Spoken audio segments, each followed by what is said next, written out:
Today I'm jumping in to address a question that comes up a lot when I'm talking to clients and potential clients.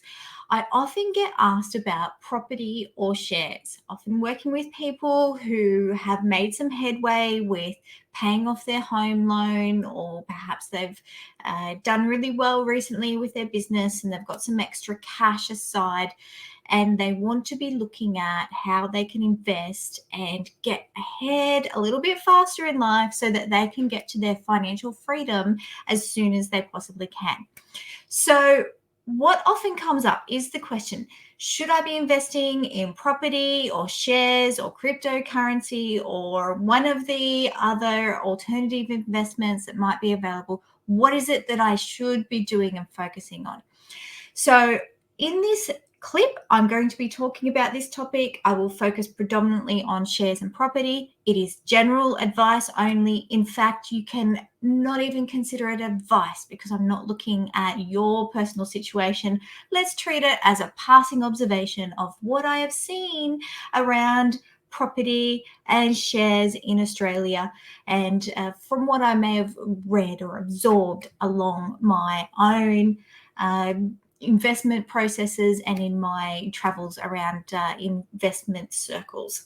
So one key point to remember is that we never approach any sort of investment, whether it be shares or property or whatever. We don't approach that as though we've just walked into the casino. We want to be clear that we are focusing on the fundamentals. We are focusing on quality investments. Warren Buffett says you only have to do a few things right in your life so long as you don't do many things wrong. It's about really playing smart, playing the long game. You would be amazed how many times boring actually wins. And we're focused on making sure that we can rest at night, we can sleep. We're not worried about the ups and downs of markets. They happen. So let's talk about shares first of all. I've had a bit of a look around annualized returns. So that's the average annual return over a long period of time. That is one beauty of shares. Particularly financial planners love this about shares because they've got a long history that they can look back on. So Australian shares between 1900 and 2020, so we've got 120 year span, all sorts of things have happened in that time frame. We have an average annual return. We've got two sources here. 9.8% says Credit Suisse and 11.5% annual return says Bloomberg. That is not considering inflation. So what that means is we can sort of take that range, 9.8 to 11.5, but then we really want to be adjusting. You know, if we're thinking forward, what would that give us in the future? We want to be considering after inflation because, you know, the cost of a stamp today is going to be very different from a cost of a stamp in 20, 30 years' time. Cost of a house today, very different, just purely because of inflation will be very different. So that's the average annual increase of prices of general goods and services. That's inflation. Now, in Australia, we are very fortunate that we have an economic system where there are procedures in place to try and keep the inflation rate at a reasonable rate, around 2.5%. So if we say, you know what, inflation might be 2.5%, let's say 3%, that gives us an after inflation return each year of about 7 to 9%. That's average. Some years you might have negative 5%. Some years you might have positive 15%. That's okay. We're looking at the average because we are long-term investors. So when it comes to property, it actually gets a little bit harder to work out what the average return might be. So reasons for that is property is very localized. There are different places in Australia that will perform better than others. There are changes in demographics. There are movements. There are immigrations. You know, all sorts of things happen to make it really kind of tricky to get to nail it down, especially over such a long period of time. we had our inflation monitoring kick in the early 1990s. That's when things started to stabilize a lot more and make it a little bit easier to compare property prices with inflation. But if we talk about, I do have some numbers here. In the period from the mid 1990s to the mid 2000s, the average annual return before inflation, so this is not considering the increase in prices, that was 7 to 7.5%. So we do have a slightly lower reported rate of shares. I possibly shouldn't even compare them because they're so different. What we can consider is that they're different asset classes, and if we have investments, let's say in shares and property, with a bit of luck, when property goes down, shares might not, or vice versa. Sometimes they are correlated. So, for example, the GFC, there was a closer correlation. What we want to be aware of is that if you think that education, the cost of education is expensive, then consider the cost of ignorance, particularly when it comes to big purchases like property. I want to clarify, in Australia, we've had such a good run with property prices. It's been so long since there's been a decent crash that it's easy to forget that downturns and that volatility can actually happen. So I have here a book, Fortune Strategy. I highly recommend, if you're into numbers and possibilities, that's a great book to read. I want to read a little bit.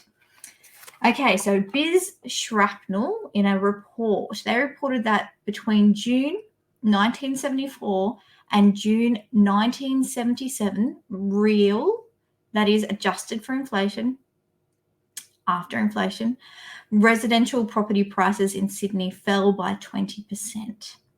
Between 1980 and 1987, real prices fell by 29%.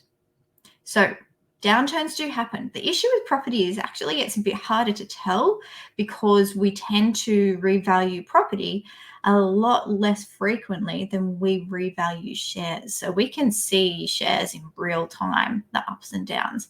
Property, not so much. Now that I've told you the truth, the property prices can fall, I will tell you that volatility goes the other way.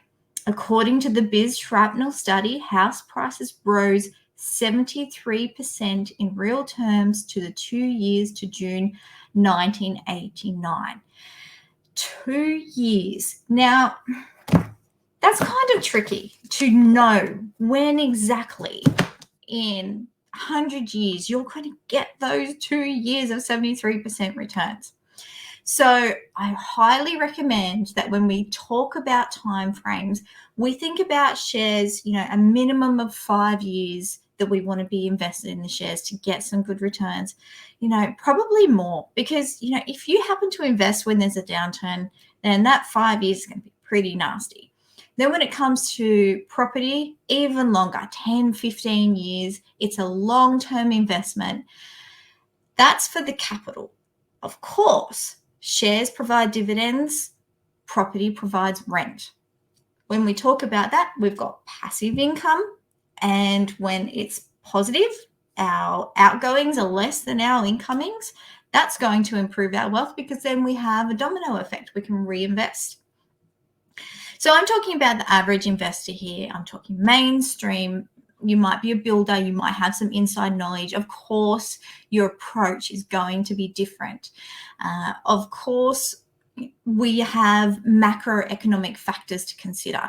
It's probably been some time since in Australia we had the interest rates rising. It's also been some time since we had property spookers talking up property and some rather infamous property outcomes. that had a negative effect for investors, it's been some time since that. So we're certainly in a bit of a phase, let's say, for the moment. What is so important is to research. Treat the property buying process as a business. It's a project that you really want to be delving down into at the time, because when you make that purchase, that's when you make your money, particularly around capital gains. The buy is so critical. So factors to consider when you're looking at property: things from your side. Before even looking at the property, get clear on yourself and what it is you're looking for. Consider your income and cash flow and your potential future income. So if your income's likely to go down, let's say, in the next couple of years, think about the effect if you're carrying a property that is requiring a lot of money to be going in the early days. That's going to be problematic. Think about your desired returns. Do you have a preference for yield, which is income after expenses, or do you have a preference for capital gains? Now, when I talk about high yield properties, some examples might be a rural property, maybe in a town or a large town that's bordering on a city, where there's, let's say, one or two key industries, and often those sorts of properties can have really high demand for rent from tenants, and you can get a really good yield. So you can get a really good rental income and low expenses, or relative to the expenses. So that's a higher yield property. Alternative, if you're looking for a high capital growth property, you might want to be looking for areas that consistently outperform in terms of capital growth over a long period of time. And there are certainly areas, suburbs in capital cities, places like that, where that does happen. A side effect is that the yield can be affected because the capital growth tends to be a lead, and then the yield or the rental prices are catching up. So the yield can be a lot lower, but you can get the capital growth in those areas. And then often people really love to have the in-between sweet spots, which has a little bit of both. It requires a little bit of extra research, perhaps some creativity, and really thinking about it from different perspectives. So here you want to understand your risk profile. So that's your tolerance for risk. Now, when I say risk, a lot of people think risk means the chance that you will lose all your money. That's not what I'm talking about. I'm talking about volatility, or the ups and downs. Like I was saying with property, I referred to some time periods where there was some downs and there was some ups. So it's sort of how up and down is it? And then emotionally, it's really important to understand your reaction. So if you're buying, let's say, a property for 15 years, you may very well purchase a property that has some solid fundamentals, and it's possible that, let's say, interest rates rise, we have some macroeconomic issues, and that property, despite having solid quality fundamentals, does not perform well to start with. Let's say for the first 2-3 years, it's sitting at the same price as what you paid for it, or maybe even a little lower. It's really important to understand your emotions and ability. And if you have done really good research and you've got some really strong conviction in the purchase, that's going to make a very big difference as to whether you hold it for the 15 years. If you're the person that's more likely to get spooked and want to sell, then that is definitely going to affect your returns over the long term. So understand yourself. If you have a low tolerance for volatility, be even more conservative in your purchases, because we do not want to see you sell at the bottom. We want to see you do really well. And far better to understand your own emotions and make the right decisions accordingly. So also future purchases and investment portfolio. If you're looking to buy more in the future, how does this purchase affect future purchases? If you want to invest in shares or other investments in the future, how does that all work together? So it's sort of thinking further ahead. Also thinking about your gearing, how much can you borrow? How much can you comfortably borrow? Are you able to maintain a decent emergency fund so that you have funds available for when life happens? Also thinking about your tax considerations, and this can play into the yield versus capital growth consideration, because let's say a self-managed super fund with very low tax rates, you might prefer a yield scenario, knowing that any capital gains tax is less likely. Having said that, tax rules do change, so it's knowing the best decisions to make at the time. Then we have factors around the particular property that you might want to look at. I would consider things like the socioeconomic factors of the people in the area. Is this an area where it's a gentrifying area, where the socioeconomic status of people is actually improving and likely to continue to improve over time? Is there strong local employment? Is there income stability for tenants?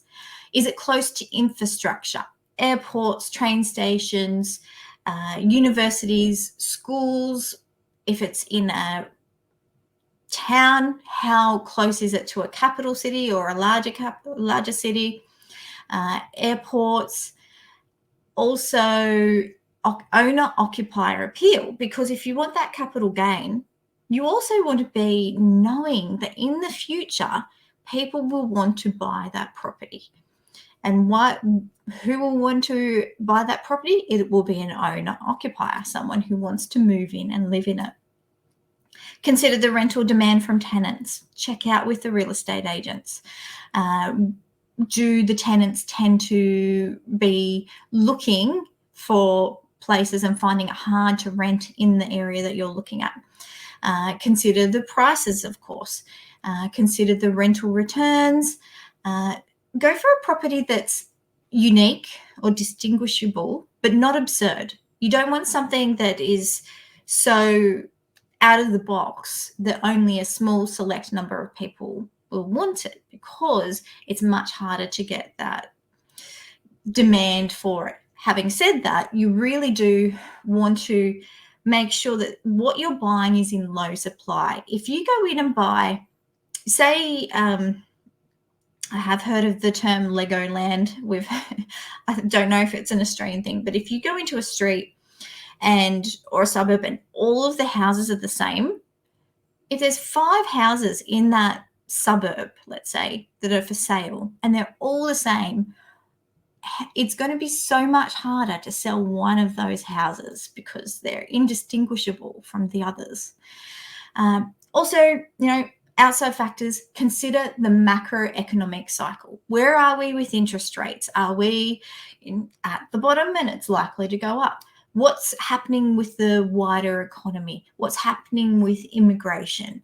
All of these things will determine, particularly in the short term, property short term is probably longer than you think, what's likely to happen over the next 5 years, and how is that going to impact your ability to, one, hang in there, and to, two, continue with the cash flow of that property. Then we talk about the property type. Now, there's residential versus commercial. Generally speaking, residential is a little bit more capital growth based. Commercial, generally speaking, is a little bit more yield based. What do you prefer? What's more solid for you? We've got the consideration of units versus houses or townhouses. Again, how many are similar in the same area? And consider the land value. If you have a house, it's going to have greater land value and more options, generally speaking. New versus existing. Now, this one can get a bit of debate, especially when you throw in the off the plan. Now, I mean, I could go into this so much. Off the plan does have higher risks. You have the issue of potentially the builders not managing to follow through. If there's changes in the economy between the time when you put the deposit down and the building is built, that can affect the valuations, which can affect the banks being willing to lend. So there are higher risks, but then of course when you have the higher risks, you often can have the returns that you're looking for. New often gets depreciation claims, whereas existing doesn't get the same level of depreciation. Having said that, existing is a little bit more proven, a little bit more sturdy, and you can certainly find some really great existing properties that have the owner-occupier appeal. Then there's the fixer-upper, that is the renovations. What are your skills? Do you have the ability? Are you great at managing projects? Are you great with the cash flow? Because sometimes these things can blow out. Do you have the time? And then that affects what sort of areas you might want to buy in as well, if you have the ability to renovate as well. Places to research. As I said, do lots of research. Check out CoreLogic. Do a Google search for the National Property Clock. Often Heron Todd White has some good material around that. Check out comparative sales. Check in with the local real estate agents and find out what sort of vacancy rates, what the demand is from tenants, and the stability of those tenants. Check out council plans for the areas to see about any future changes to infrastructure that can help or hinder the potential growth in your property. And also do some risk analysis of your own, which is, what if the property was left vacant for 3-6 months? How would you manage? What if there was damage? Do you have insurance in place? What about increases in interest rates? How would that affect things? What if there actually is a downturn in property prices? Am I investing for a long period of time so that I can ride those out? What would I do? Make sure that you've done those sort of contingency plans to consider what the options might be.